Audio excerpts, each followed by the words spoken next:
घर के अंदर कल समर्थ, अभिषेक और ईशा की जो लड़ाई हुई है, उसके बाद अब बिग बॉस ने एक बहुत बड़ी सज़ा इन तीनों को दे डाली है। क्या दी गई है इन्हें सज़ा और क्या आ रही है सेट से खबर, चलिए हम आपको बताएंगे टीवी धमाका पर। लेकिन अगर आपने हमारे चैनल को सब्सक्राइब नहीं किया तो सबसे पहले सब्सक्राइब कर लीजिए। आप जानते ही हैं कि कल जिस तरीके से इन तीनों के बीच में झगड़े हुए, ये झगड़े लगातार 2 दिन तक चले हैं और अब इनके झगड़ों से परेशान होकर बिग बॉस ने ना सिर्फ अभिषेक बल्कि ईशा को भी बड़ी सज़ा सुना दी है। इन दोनों को अब जेल में रखा गया है। जी हाँ, अभी तक इस सीज़न में जेल जो है नहीं आई थी, लेकिन अब 2 जेल जो है पिंजरे वो घर के लिविंग एरिया में लगाए गए हैं और अब ये दोनों अगले आदेश तक उसी में रहने वाले हैं।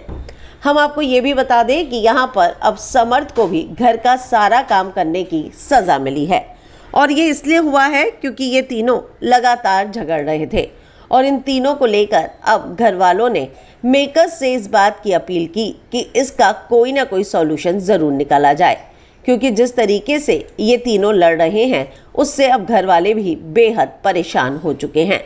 हम आपको बता दें कि यहाँ पर अब ईशा और अभिषेक दोनों को अलग अलग पिंजरे की जेल में रखा गया है, यानी कि ये इनको दी गई बड़ी सज़ा है। बिग बॉस ने साफ कहा कि आप तीनों को बार बार समझाने के बाद भी आप तीनों बातें समझने को तैयार ही नहीं हैं। ऐसे में आप लोग अगले आदेश तक अब जेल में ही रहेंगे। इससे पहले भी आपने सीज़न में देखा था कि इस तरह की सज़ा जो है वो कई कंटेस्टेंट्स को मिल चुकी है। तो आपको क्या लगता है इस बारे में कि क्या जो अभिषेक और ईशा के साथ हुआ है क्या वो सही है?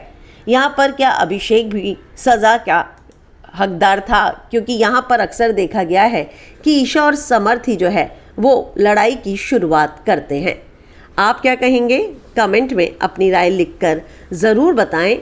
क्या आपको लगता है कि सलमान खान इस हफ्ते वीकेंड का वार में इनको किसी तरीके से फटकार लगाएंगे? क्योंकि अक्सर देखा गया है कि इन सारी चीज़ों के लिए सिर्फ़ और सिर्फ अभिषेक को ही जिम्मेदार माना गया है।